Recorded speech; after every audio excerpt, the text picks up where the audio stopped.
voltar um pouquinho para entender melhor como é que foi teu histórico de conversão, assim. Você comentou sobre o dia que você se converteu ali nos 10, 11 anos, mais ou menos, mas você passou muito por cima. Eu acho que isso dava para aprofundar um pouquinho mais pra gente entender como é que aconteceu esse dia, o que aconteceu nesse dia, por que você se converteu nesse dia.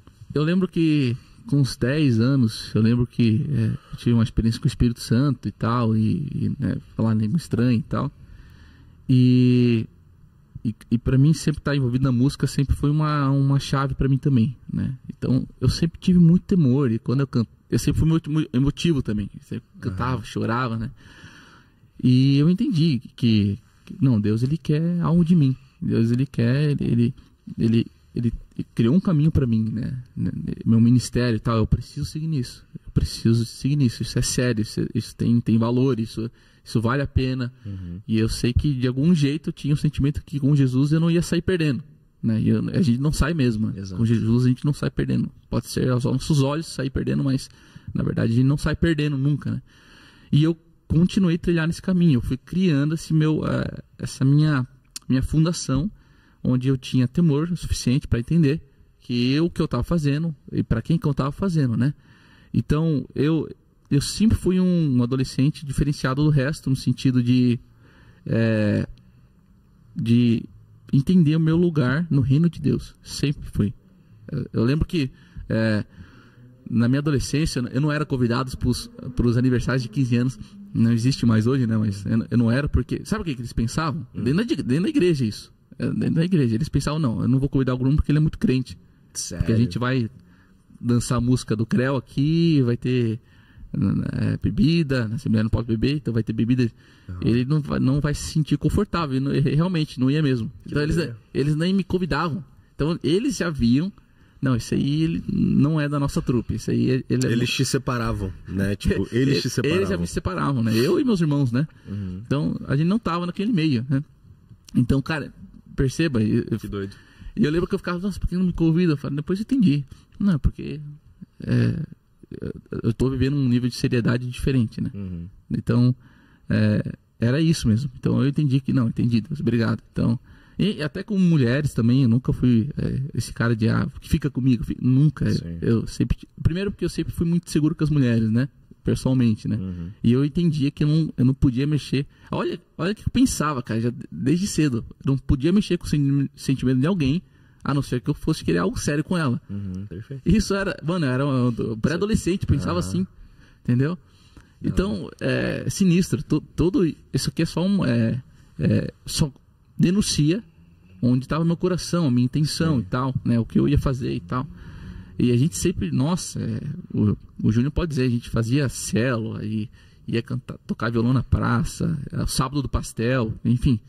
A gente fazia um monte de coisa, no ônibus, pegava biarticulado, que vocês não são daqui, né? O ônibus que tem a sanfona lá. Sim. A gente ficava cantando lá no meio, lá pro centro, e ficava cantando. Aqui em Curitiba pode falar no ônibus? Agora pode, não sei se, naquela época podia, não sei se mudaram a lei.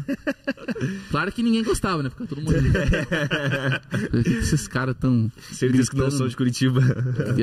Mas, cara, então não foi uma experiência, tipo, específica, foi um processo, né? Foi um processo, eu fui percebendo esse processo na minha vida, né? Legal.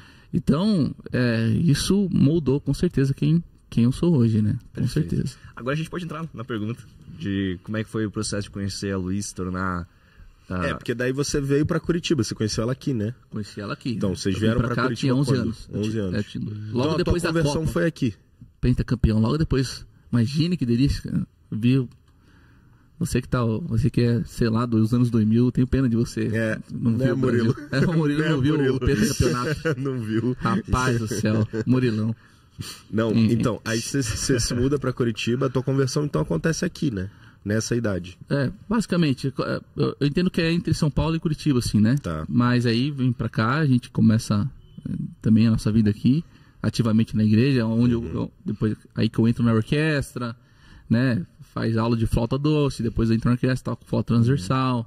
E aí começa a história, né? Beleza. E aí, em que momento tu olha pra Luiz e tu entende que essa era a mulher da tua vida? Você encontra ela, né? Bom, eu fiquei então eu fiquei na Assembleia de Deus até mais ou menos meus 22 anos e já comecei daí depois a explorar outras igrejas, né?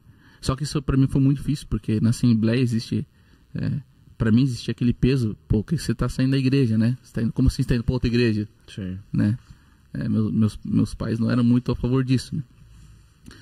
E foi mais ou menos nessa idade, uns 22 anos, eu acredito. E daí eu fui me aventurar na Menonita, que era perto de casa. Fiquei um tempo lá, mas também ao mesmo tempo fiz teste na igreja do cinema, certo? Pra entrar na banda. Essa foi do jeito que eu entrei na igreja do cinema. Porque eu tinha ido no culto, eu fazia acho que uns 6 meses que a igreja do cinema tava aberta. E eu tinha ido no culto, falei, putz, que massa os caras tocando assim, né, velho? Que da hora e tal. Putz. 6 meses, tu diz lá 10 anos atrás. 10 anos atrás. 6 meses depois de abrir aí aí eu entrei, né? Então eu entrei basicamente no começo. Daí eu fiz o teste com o Léo, inclusive, no mesmo dia. Legal. E daí, aí começou, né? Daí eu comecei a me envolver mais com o pessoal da aba, porque a Inky tinha uma ligação forte com a aba na época, né? Então daí foi aí que eu conheci a Luísa. Eu vi uma loirinha ali, na aba e na igreja de cinema, ela ia também na igreja de cinema, né? Porque às vezes parecia lá. Eu falei, nossa, rapaz do céu. E eu nem sabia quem era Arno, eu nem sabia o que ele fez, o que ele fundou, não sabia mesmo. Sim. E ainda bem que eu não sabia, porque me deu coragem exatamente. Depois eu soube.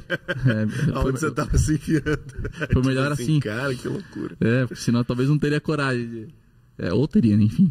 E daí eu lembro que eu vi ela e com a Luísa, como eu falei anteriormente, eu nunca fui muito seguro com as mulheres, mas com a Luísa foi diferente. Eu olhei pra ela e falei, nossa, é a mulher da minha vida. Essa é a mulher da minha vida. A primeira impressão que você teve? Essa mulher essa vai ser a mãe dos meus filhos. E com ela fui super seguro. E com ela eu sempre fui muito doido, assim. Eu sempre cheguei na lata né? E daquele jeito e deu certo. Falava, você vai casar comigo e tal. Ela ficava super vermelha. Ela era. A Luísa hoje não é tímida, mas ela era tímida, assim. E daí eu lembro que foi todo esse processo. Eu vi ela na aba, falei, comecei a me relacionar com ela e tal. E engraçado, tem uma história engraçada que um dia me colocaram num grupo, né, que era um pessoal que também era inquinava, certo? E colocaram o Bruno errado nesse grupo. E a Luísa estava nesse grupo. Colocaram era pra colocar outro Bruno. Sim. Eu vi que me colocaram e tinha o número dela, peguei e já copiei antes que me tirassem. Né? E daí, no fim não me tiraram do grupo. Beleza, aí eu fui pro rolê, ela tava lá, e daí começou a história, né? Toda aquela corte e tal, flerte. E comecei a me relacionar com ela, conversar com ela, sempre, né? Eu tomando a iniciativa, obviamente, ela nunca veio falar comigo. E tá certo, eu acho que tem que ser assim mesmo, tem que ser o homem. E daí começou a nossa história. Eu lembro que ela tava, que o rapaz que gostava dela, enfim. Daí eu, e ela nunca falou que gostava de mim. Eu falava com ela e eu ficava naquela neblina. Será que ela gosta de mim? Será que ela é super reservada e tal? E eu sempre falando, sempre eu, o cara que mandava mensagem, ela só respondia, né? Só rebatia a mensagem, mas aí eu não sabia, né? Enfim, daí passou um tempo, né, de relacionamento, eu falei, vou tentar fazer um... Aí foi bem doido, fiz um vídeo de pedir namoro, tem mais de 1 milhão de views. Que é tá na internet. Tá na internet, eu vou mostrar pra vocês depois. Que doido, mano. Você publicou onde? No YouTube? Na época tava no Facebook, só que um cara pegou esse vídeo entregava muito, mano. O cara pegou esse meu vídeo e colocou no canal dele, ganhou várias visualizações. Que loucura, mano. E daí eu fiz Tu conhece o cara? Não, ele só pegou um vídeo. O cara só hypou. Enfim, daí eu criei todo um cenário, um vídeo assim, um roteiro. Aí fiz umas paradas lá, daí chamei o pessoal lá em casa e tal. Depois eu mostro pra vocês. Aí, cara, aí de repente eu chego assim, a gente chama a galera pra fazer um filme, ver um filme em casa. Só que esse filme é um vídeo editado que eu já tinha feito pra ela. Entendeu? E daí eu pego no final do vídeo, eu chego ao vivo com um buquê e tal. E daí ela fica me olhando assim, ela fica me olhando uns 3 minutos. E eu com um buquê de flores na frente dela. E aquele monte de gente atrás dela. E ela fica me olhando. E falei, putz, deu zebra. Daí ela não fala nada, só pega e me puxa pro lado. E dela diz sim, daquele jeito tímido dela. E não me dá um beijo. A gente só foi dar um beijo depois de 2 semanas de namoro. Não quis me dar um beijo.